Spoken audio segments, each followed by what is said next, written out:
उस दिन वो शादी में गई थी नजफगढ़ कि ऐसे ऐसे एक्सीडेंट हो गया है वहाँ पे, और हमारे पास कॉल यही आया था सीधा कि उनकी ऑन द स्पॉट डेथ हो गई। नहीं, वो हम में से कोई नहीं था, वो एक रैपिडो उन्होंने बुक करी थी अपने लिए, वो भी एक्सीडेंट साइड से 1 किलोमीटर बाद।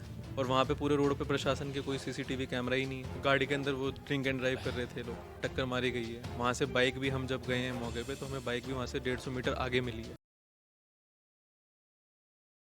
नमस्कार, मेरा नाम है किंजल चौहान। आप देख रहे हैं तेज़ तर्रार। इस वक्त हम दिल्ली के अमृतपुर इलाके में मौजूद हैं, जहां पर एक महिला की रोड एक्सीडेंट में मृत्यु हो गई है। इस वक्त हम मृतका के परिवारजनों के साथ मौजूद हैं।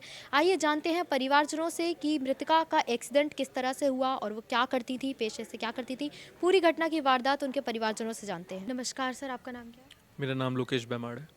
जी, आपकी कौन लगती थी जिनकी मृत्यु? ये मेरी बुआ थी। तो घटना स्थल के वक्त आप में से कोई वहाँ पर मौजूद था या वो अकेली थी? वो अकेली थी उस टाइम पे। और क्या करने गई थी वो वहाँ? वो वहाँ पे एक फ्रेंड की शादी अटेंड करने गई थी। और उम्र कितनी थी उनकी? उनकी उम्र 42 साल थी। तो पूरी घटना आप हमें बता सकते हैं कि क्या हुआ था उनके साथ? वो एक्चुअली उस दिन वो शादी में गई थी नजफगढ़ अपनी फ्रेंड के यहाँ पे। तो वहाँ से हमारे पास, ये मेरे ब्रदर हैं, इनके पास फ़ोन आया था कि ऐसे ऐसे एक्सीडेंट हो गया है वहाँ पे 9:20 के करीब रात को, कि कोई तेज़ थार चला रहा था, गाड़ी काली थार थी, उसको उस रोड पे वो तेज़ चला रहा था। और मेरी बुआ जी जो थी वो आगे बाइक पे थी सवार, तो पीछे से आके उसने टक्कर मारी। और हमारे पास कॉल यही आया था सीधा कि उनकी ऑन द स्पॉट डेथ हो गई है। तो फिर हम लोग यहाँ से रश किया हमने जाने के लिए, लेकिन हमें यहाँ से जाते जाते भी 1-1.5 घंटा लग गया था, क्योंकि वो वहाँ पे काफ़ी दूर पड़ जाता है नजफगढ़। तो बाइक पर वो किसके साथ सवार थी? आप में से कोई मौजूद नहीं था? नहीं, वो हम में से कोई नहीं था, वो एक रैपिडो उन्होंने बुक करी थी अपने लिए वेन्यू तक जाने के लिए शादी के।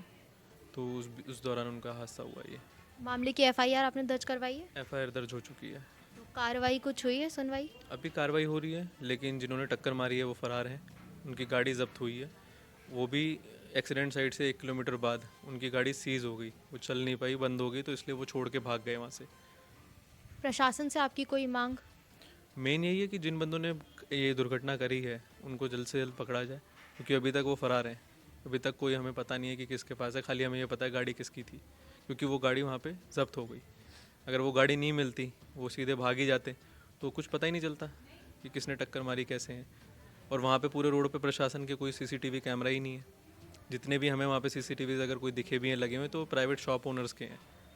पूरे रोड पे सीसीटीवी कैमरा ही नहीं है कोई गवर्नमेंट का, कि जिसमें सारा इंसिडेंट रिकॉर्ड हुआ होगा, क्योंकि वो एक मेन मार्केट का रोड था, कोई ऐसे सुनसान रास्ता नहीं था। गाड़ी के अंदर वो ड्रिंक एंड ड्राइव कर रहे थे लोग। बाद में जब गाड़ी जो बरामद हुई जिस हालत में, उसके अंदर शराब की बोतल थी, ग्लास पड़े हुए थे, जिसके अंदर ग्लास थे, स्नैक्स थे, सारी चीज़ें बिखरी पड़ी थी गाड़ी के अंदर। हमारे पास उसकी फ़ोटोग्राफ्स भी हैं। तो अस्पताल ले जाने की भी ज़रूरत नहीं पड़ी, मौके पर ही मृत्यु हुई है? हमें यही पता चला कि मौके पे ही ऑन द स्पॉट उनकी डेथ हो गई थी, टक्कर मारी गई है। वहाँ से बाइक भी, हम जब गए हैं मौके पे तो हमें बाइक भी वहाँ से 150 मीटर आगे मिली है, और उन लोगों ने गाड़ी रोकी नहीं है, वो गाड़ी भगाते हुए लेके गए हैं। अब हमें ये भी नहीं पता कि हमारी बुआ जी वहीं भी मौके पे वहीं गिर गई थी या गाड़ी के साथ घिसटती हुई गई। और जो बाद में हमें डेड बॉडी रिकवर हुई है, वो एकदम ही उसके फेस जो था म्यूटिलेटेड था बुरी तरीके से। तो मोस्ट लाइकली कि गाड़ी उनके चेहरे पे चढ़ गई होगी, इसलिए उनकी on the spot he death हो गई। तो बाइक आपको आगे बरामद हुई है। रैपिडो चालक का क्या रैपिडो हुआ? चालक भी इंजर्ड है, वो उसका इलाज चल रहा था। जी सर, आपकी वो रिश्ते में कौन लगती थी वो मेरी मौसी लगती थी। और क्या करती थी वो?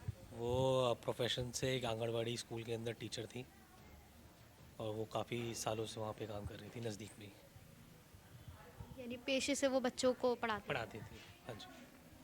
प्रशासन से सवाल केवल एक उठता है कि क्या कार्रवाई करी जाएगी और क्या इसी तरह की लापरवाही समाज करता रहेगा, और इस लापरवाही के कारण कितने लोगों को अपने परिजनों को खोने का दुख सहना पड़ेगा। कैमरामैन आशुतोष के साथ मैं किंजल चौहान, देखते रहिए तेज तर्रार। अगर आपको हमारी ये वीडियो पसंद आई हो तो इसे लाइक एंड शेयर करना बिल्कुल भी ना भूलें। इसके साथ ही हमारे चैनल तेज तर्रार को जरूर सब्सक्राइब करें, और हाँ, बेल आइकन को दबाना बिल्कुल भी मत भूलिएगा, जिससे दिल्ली से जुड़ी तमाम खबरों की नोटिफिकेशन सबसे पहले आप तक पहुंचे।